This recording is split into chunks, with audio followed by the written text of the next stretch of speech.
Bismillahirrahmanirrahim. Assalamualaikum warahmatullahi wabarakatuh.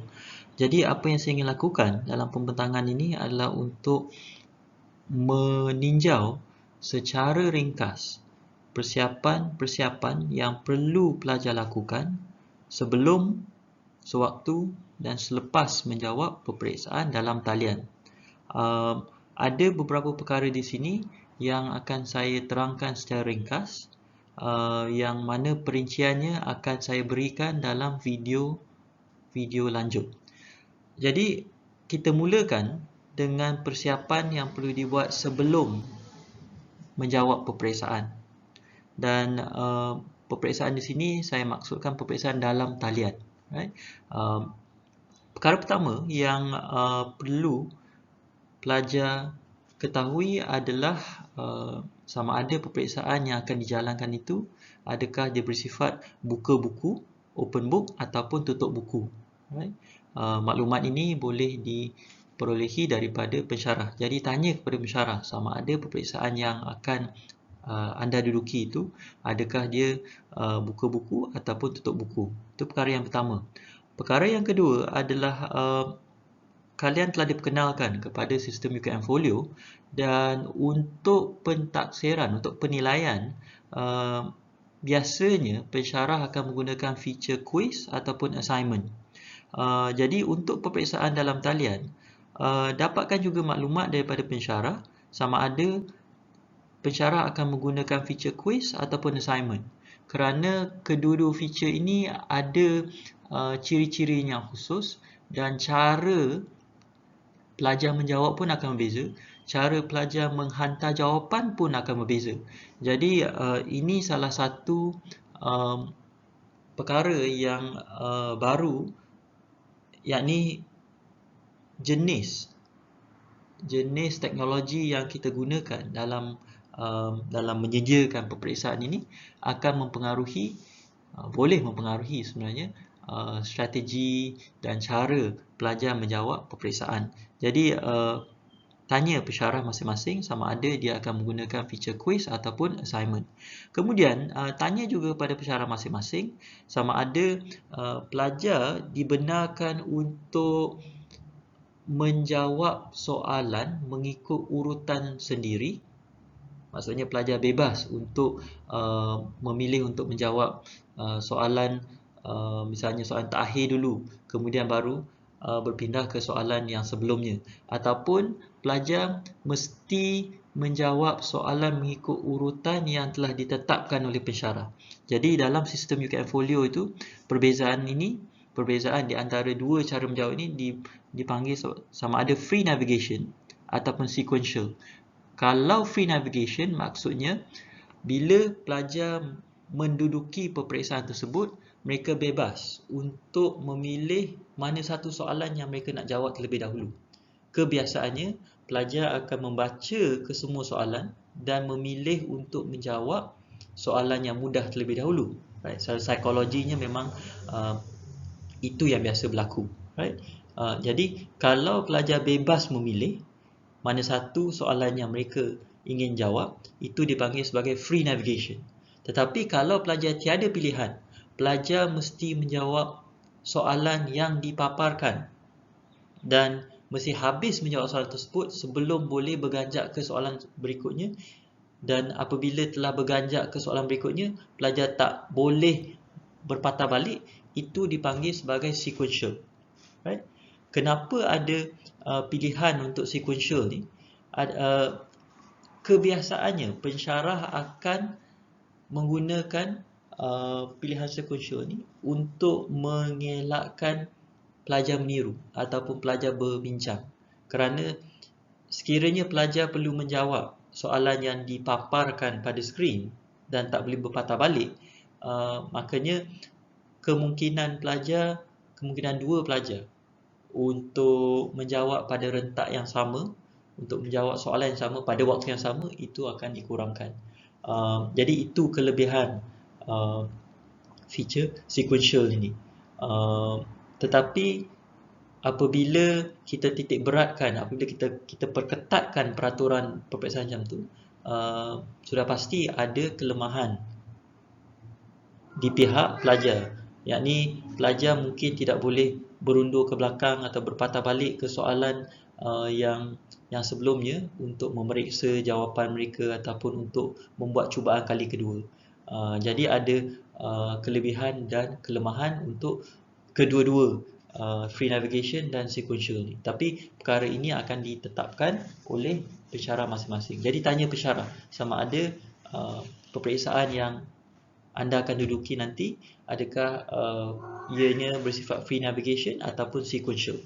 Kemudian tanya juga pensyarah masing-masing sama ada kalian perlu menjawab kesemua soalan ataupun kalian diberi pilihan untuk menjawab soalan yang mana satu.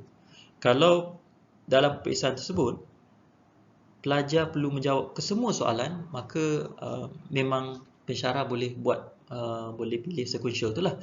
Tapi kalau pelajar diberi pilihan untuk menjawab soalan, misalnya ada 6 soalan dan pelajar hanya perlu menjawab 3 daripada 6 soalan tersebut, maka sekiranya begitu pensyarah hanya boleh memilih kaedah free navigation. Kemudian tanya juga berapa lama tempoh masa menjawab peperiksaan. Right? Berapa lama masa yang diberikan kepada pelajar untuk menjawab peperiksaan tersebut. Kemudian tanya juga macam mana caranya pelajar akan menghantar jawapan. Adakah pelajar akan menaik terus jawapan dalam ruang yang diberikan dalam sistem, right? Semacam mengisi borang dalam talian lah kiranya. Ataupun pelajar boleh menulis jawapan di atas kertas, kemudian mengambil gambar ataupun mengimbas jawapan tersebut, kemudian memuat naik jawapan tersebut ke dalam sistem, right? Jadi ada dua cara yang utamalah, sama ada pelajar menjawab secara dalam talian, mengisi maknanya ruang akan disediakan dalam sistem dan pelajar menaip terus jawapan dalam ruang tersebut, ataupun pelajar boleh memuat turun soalan kemudian menjawab soalan tersebut dalam kertas, kemudian pelajar mengimbas dan memuat naik jawapan tersebut ke dalam sistem. So pastikan cara mana yang dibenarkan. Kadang-kadang pensyarah akan benarkan dua-dua cara. Maknanya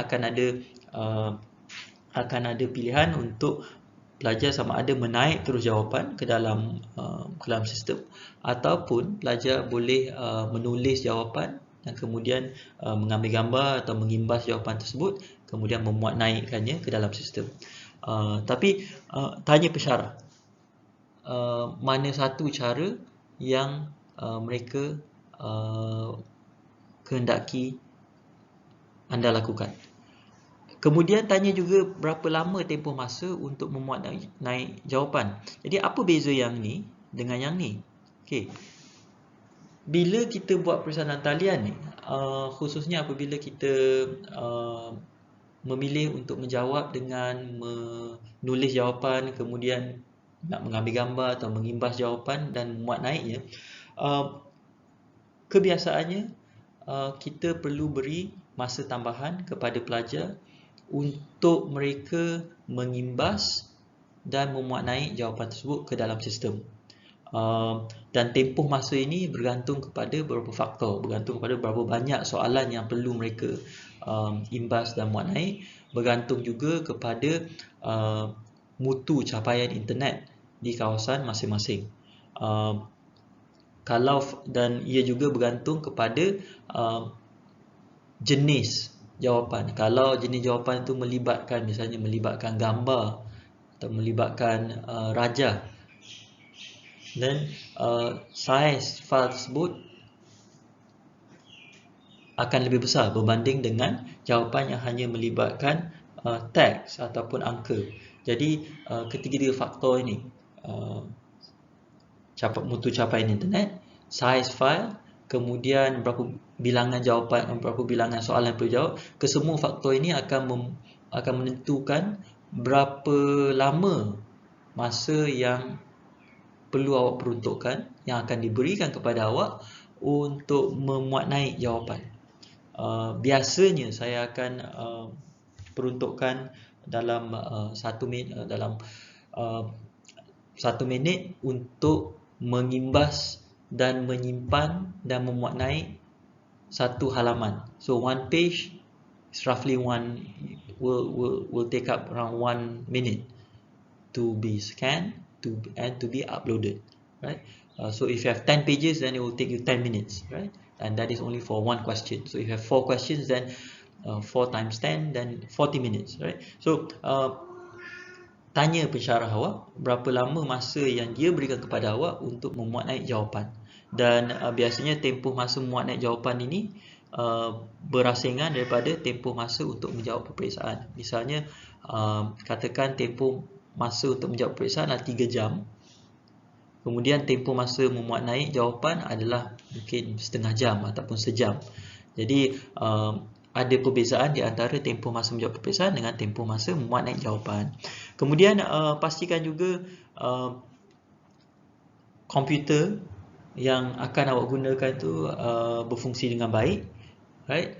Kesemua perisian yang perlukan tu telah dipasangkan, komputer tersebut disambungkan kepada bekalan kuasa. Kalau je laptop misalnya, baterinya tidak akan kehabisan sepanjang menjawab peperiksaan itu. Komputernya tidak perlahan kerana terlalu banyak perisian lain. Benda-benda yang boleh melambatkan kelancaran awak menjawab peperiksaan itu, pastikan semua perkara itu telah dipertimbangkan dan telah diambil kira sebelum menjawab peperiksaan. Kemudian pastikan juga telefon pintar yang awak akan gunakan untuk misalnya untuk menangkap gambar atau mengimbas jawapan itu, pastikan telefon pintar itu pun berada dalam keadaan yang baik. Satu perkara yang biasanya pelajar terlepas pandang adalah capacity phone tersebut. Biasanya maksud saya di sini, katakan kita menjawab soalan peperiksaan dan kita perlu mengimbas atau menangkap gambar jawapan kita. Pastikan dalam telefon pintar awak tu ada ruang untuk menyimpan gambar-gambar ini, right? Kalau memory dalam telefon pintar awak tu penuh, dan awak kena pastikan ada kekosongan lah, ataupun kosongkan dulu memory dalam telefon pintar awak, supaya tidaklah bila awak nak mengimbas nanti insufficient memory ataupun benda-benda ataupun the camera is not functioning. Pastikan benda-benda ini telah diselesaikan, telah disemak dan diselesaikan sebelum menjawab peperiksaan. Kemudian yang seterusnya adalah kemudahan internet. Kemudahan internet ni dari segi dari segi kelajuan internet itu dan dari segi kestabilan internet itu. Maksudnya sekiranya peperiksaan dalam talian itu sepanjang 3 jam, right? Adakah awak memerlukan internet itu stabil sepanjang 3 jam itu, ataupun hanya memadai untuk awak login pada awal peperiksaan untuk memuat turun jawapan, kemudian awak jawab secara offline, dan pada akhir 3 jam tu awak perlu online balik untuk memuat naik jawapan. Jadi pastikan capaian internet tu stabil dan laju sekurang-kurangnya sepanjang tempoh peperiksaan tersebut, right? Kemudian keselesaan persekitaran, adakah awak akan duduk di atas meja, ataupun adakah awak akan berbaring atas katil, adakah awak akan duduk bersila di atas lantai. So pastikan awak ada ruang, atau tak sebenarnya ada ruang, pastikan awak berada dalam persekitaran yang selesa untuk menjawab peperiksaan. Adakah kawasan tersebut terlalu panas, terlalu sejuk, ataupun terlalu silau, ataupun terlalu gelap. Benda-benda sebegini kadang-kadang dia boleh mempengaruhi daya tumpuan kita sewaktu menjawab peperiksaan. Jadi kita pastikan kesemua perkara ini telah disemak dan diperbetulkan sebelum menjawab peperiksaan. Kemudian seterusnya, untuk peperiksaan buku-buku, biasanya pelajar akan dibenarkan untuk membawa rujukan ataupun untuk menggunakan rujukan sewaktu peperiksaan. Awak perlu tanya kepada pensyarah masing-masing apa jenis rujukan yang dibenarkan. Adakah awak dibenarkan hanya untuk membawa buku teks tertentu, ataupun awak hanya dibenarkan untuk bawa nota sendiri, dan nota sendiri itu mesti satu helai muka surat saja, ataupun adakah awak dibenarkan untuk menggunakan untuk membuat carian di internet sepanjang peperiksaan berjalan. Jadi tanya pensyarah masing-masing apakah jenis bahan rujukan yang dibenarkan sewaktu menjawab peperiksaan. Untuk peperiksaan dalam bidang sains dan teknologi, misalnya dalam bidang fizik, kadang-kala pelajar akan dibekalkan dengan senarai formula, senarai pemalar.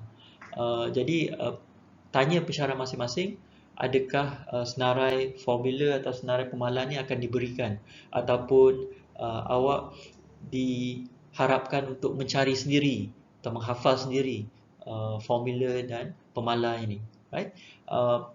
Dan akhir sekali, tapi tidak kurang pentingnya, kerjasama dari ahli keluarga awak. Sebab biasanya bila nak menjawab peperiksaan dalam talian ini, kita akan menjawabnya di rumah ataupun bukan di satu, bukan di satu tempat yang mana kita boleh mengasingkan diri daripada keluarga kita. Kadang-kala untuk orang lain, mereka hanya nampak kita menghadap komputer. Mereka tidak tahu pun apa yang kita sedang lakukan depan komputer tersebut. Jadi penting untuk awak memberitahu kepada ahli keluarga bahawa okey, dari sekian waktu ke sekian waktu abang ataupun kakak akan menjawab peperiksaan. Jadi boleh tak berikan ruang dan berikan masa supaya abang dan kakak dapat memberikan tumpuan sepenuhnya kepada peperiksaan ini. Right? Jadi maklumkan kepada ahli keluarga bahawa itu akan berlaku. Dan ini salah satu kemahiran insaniah, kemahiran kemahiran berkomunikasi yang perlu kita belajar. Macam mana nak memahamkan orang sekeliling kita bahawa kita perlukan masa untuk bersendirian untuk menjawab soalan peperiksaan, right? Kita tak semestinya melihat mereka ni sebagai penghalang atau sebagai musuh kita atau sebagai orang yang mengganggu kita, right? Buatkan mereka faham supaya mereka ini boleh menyokong kita, right?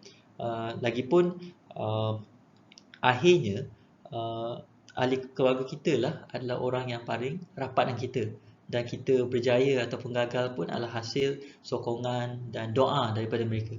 Jadi jangan anggap ahli keluarga sama ada ibu bapa atau adik-beradik itu sebagai satu gangguan sewaktu menjawab peperiksaan. Mereka mungkin tak faham sebab kita tidak menerangkan kepada mereka.